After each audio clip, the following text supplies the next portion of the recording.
Breaking news, Juba, September 29, 2025. In a landmark ruling that could reshape South Sudan's fragile political landscape, a special court in Juba has acquitted First Vice President Dr. Riek Machar and 7 co-accused senior officials, including Minister of Petroleum Put Cole, of all charges brought against them earlier this year. The highly anticipated verdict was announced Monday at Freedom Hall, where the trial had been closely followed by citizens, political leaders, and international observers. Judges ruled that the prosecution had failed to provide sufficient evidence to convict the group, declaring the defendants not guilty before the law. The case, which began in September, stemmed from allegations that Machar and his allies had undermined national security and obstructed state authority. The proceedings were widely viewed as a critical test of South Sudan's judicial independence and its commitment to the 2018 revitalized Agreement on the Resolution of the Conflict in South Sudan, RCSS. A boost for peace and reconciliation. Political analysts say the acquittal represents a major breakthrough for efforts to preserve the 2018 peace deal, which ended 5 years of civil war between forces loyal to President Salva Kiir and those aligned with Machar. This verdict sends a powerful message that the rule of law must guide political disputes, not force or exclusion, said James Maleth, a Juba-based political analyst. It creates breathing space for dialogue and prepares the ground for South Sudan's first democratic elections in 2026. National and international reactions. Crowds gathered outside the court cheered as news of the ruling spread. Supporters of Machar called the acquittal a victory for justice, while civil society leaders urged both parties to seize the opportunity to recommit to peaceful coexistence. International organizations, including the United Nations Mission in South Sudan, UNMISS, and the African Union, also welcomed the outcome, saying it could reduce political tensions and help ensure credible preparations for the upcoming polls. The acquittal of Dr. Machar and others removes a major obstacle to the full implementation of the peace agreement, said a statement from a Western diplomatic mission in Juba. Next steps toward elections. South Sudan is expected to hold its first general elections in December 2026, a milestone event that will test the durability of the peace agreement and the young nation's institutions.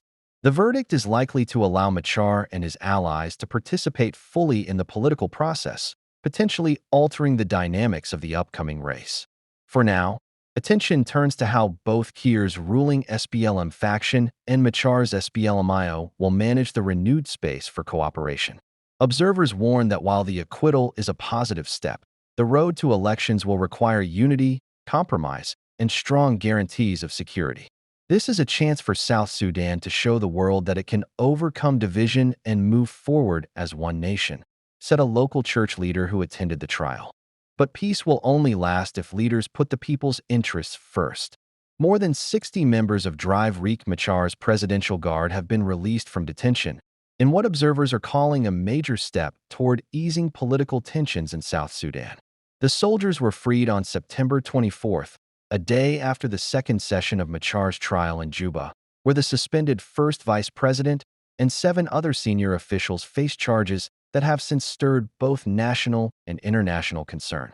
Security sources confirmed the release, saying it followed high-level consultations between government and opposition representatives under the framework of the 2018 Revitalized Peace Agreement, RCSS.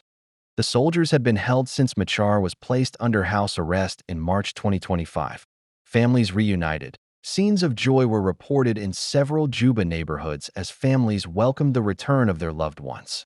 Some relatives described the release as a sign that reconciliation was possible. "We are happy that our brothers are finally home," said Nyakwath Gatwech, a sister of one of the released guards. "This gives us hope that peace can be real if our leaders choose dialogue instead of conflict." Political and peace implications. Officials from Machar's SPLMIO faction hailed the move as a confidence-building measure. "This demonstrates that the government is committed to the peace agreement," said an SPLMIO spokesperson. "We expect more such steps to normalize relations as the country heads toward elections." Independent analysts noted that the timing of the release, in the middle of Machar's trial, was significant. "It was a political message as much as a legal one," said political commentator James Maleth. The authorities wanted to show flexibility without undermining the court process. Toward 2026 elections, the release of the guards comes at a critical moment as South Sudan prepares for its first general elections in December 2026. Analysts say measures like these could help build the trust necessary to hold credible polls in a country still healing from years of civil war. This is not just about 60 men, said a church leader in Juba. It's about creating an environment where rivals can coexist and compete peacefully at the ballot box. Opinion President Kiir must guard his legacy from misguided counsel. By Go Explore 251, President Salva Kiir Mayardit has stood at the center of South Sudan's political journey for nearly 2 decades. As a liberation hero and founding father of the nation, his role in guiding the country through its most turbulent years cannot be overstated. But as his presidency nears its final chapter, his legacy hangs in the balance. It is no secret that Kiir once spoke with respect and trust toward his comrade, Dr. Riek Machar, even going so far as to declare publicly that if anything happened to me, Dr. Riek Machar will succeed me.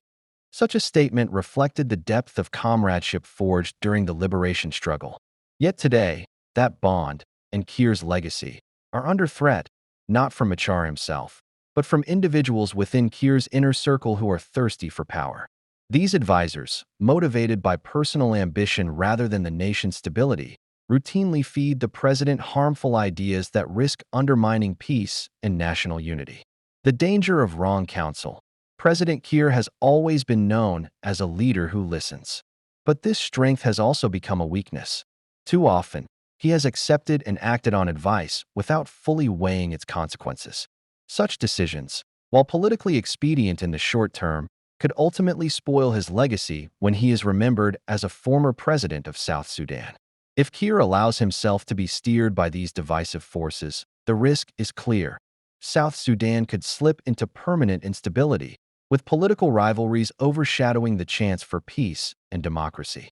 A call to reclaim comradeship and vision. The 2018 revitalized peace agreement and the approaching 2026 general elections are historic opportunities. For Kiir, they are also the final test of statesmanship. He must remember his comradeship with Machar and reject those voices seeking to pit leaders against one another for selfish gain. South Sudanese citizens yearn for peace, stability, and a future beyond war. President Kiir still has time to choose wisdom over manipulation, to prioritize national unity over personal agendas, and to secure a legacy as the leader who not only delivered independence, but also laid the foundation for democracy. If he fails to guard against the bad counsel of those around him, history may remember him not as a nation builder, but as a man who allowed others to drag South Sudan into disaster. President Kiir's legacy at risk from his own inner. President Salva Kiir Mayardit is widely respected as the founding father of South Sudan and a leader who delivered the nation's independence.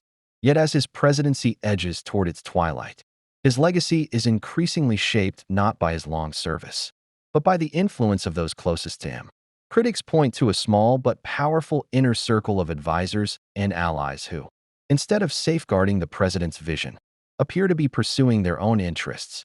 These figures, according to political commentators and civil society voices, include Kwol Minyong Juk, Michael Makwe Luth, Bol Mel, Taban Dengai, Ezekiel Lol Gatkwath, and Lul Rue Koang, among others. Observers argue that this group has been central in fueling divisions and feeding the president with ideas that put short-term politics above long-term national stability, rather than helping Kiir protect his historic role as a liberator and unifier. Their actions risk staining his reputation when he eventually leaves office. A comrade turned vulnerable. President Kiir has often spoken of his comradeship with Dr. Riek Machar, even once remarking in public that Machar could succeed him in the event of his absence. This acknowledgement reflected a bond rooted in the liberation struggle. But according to critics, these same advisors have worked tirelessly to undermine that relationship, sowing mistrust and ensuring that Kiir and Machar remain at odds. In doing so, they threaten not only the fragile 2018 revitalized peace agreement, but also the country's preparations for its first democratic elections in 2026. A legacy in the balance. The question for President Kiir is whether he will allow his final years in office to be defined by the counsel of those accused of placing ambition over peace. His legacy could be remembered in two ways: as the leader who united South Sudan, guided it to elections, and laid the foundation for democracy, or as the leader whose name became tied to division and instability because of misplaced trust in a handful of powerful advisors. South Sudanese citizens, weary from years of war, know the difference between politics driven by self-interest and leadership guided by national vision. They expect President Kiir to rise above manipulation, to reclaim the spirit of comradeship with Machar, and to choose unity over division. The final chapters of his presidency will determine whether history remembers him as a nation builder or as a man whose legacy was spoiled by those closest to him. Subject: urgent, credible plot to abduct/kill political leaders. Juba, immediate action required. I am reporting a credible and urgent threat discussed today at a closed-door meeting in Juba. Date. Insert date. Senior members of President Kiir's inner circle, including Gulthan Balak, SSPDF COS, Bol Mel, Vice President/Deputy SPLM Chair, Taban Dengai, Vice President, Ezekiel LOL Gakwath, and others, allegedly discussed plans after the recent court session. According to witnesses, they agreed that they were defeated in court and proposed multiple contingency plans. Plan B: abduct/kill the accused by flying them to Bahar el-Ghazal. Plan C: assigned assassinations. Taban Dengai said he would take care of Dr. Riek Machar, interpreted as kill. Gulthan Balak said he would take care of Dup Lam, and Ezekiel LOL said he would take care of Put Konkol. Bol Mel pledged logistical support. Headline: alleged plot by senior officials in Juba to kill political opponents revealed ahead of court session. Summary: a confidential source reports that senior officials in President Salva Kiir's inner circle discussed contingency plans to abduct and kill defendants following a court ruling. The alleged plot was reportedly discussed in a closed-door meeting in Juba on 28/09/2025. Immediate safety actions. Do these now. 1. Stay indoors from dawn to dusk tomorrow, and until authorities/UN say it's safe. 2. Secure your home. Lock doors and windows. Close curtains/blinds. Turn off exterior lights if it makes you visible. 3. Gather essentials now. Water, food for 24 to 72 hours, any medicines, phone chargers, ID, and a small amount of cash. 4. Keep family together in one safe room, especially children, elderly, and anyone with mobility needs. 5. Avoid travel and checkpoints. Don't go to markets, courthouses, or public demonstrations. 6. Don't post rumors or plans on social media. Public posts can escalate or be used to target people. 7. Use trusted, secure comms, Signal, or encrypted email if possible. If using SMS/WhatsApp, prefer short, factual messages to name trusted contacts only. 8. If you hear gunfire or an attack, lie flat, stay low, keep silent, and out of sight until it is safe to move. Do not try to film in a way that exposes your location. 9. If someone is injured, provide first aid if safe. Move them only if remaining there is more dangerous.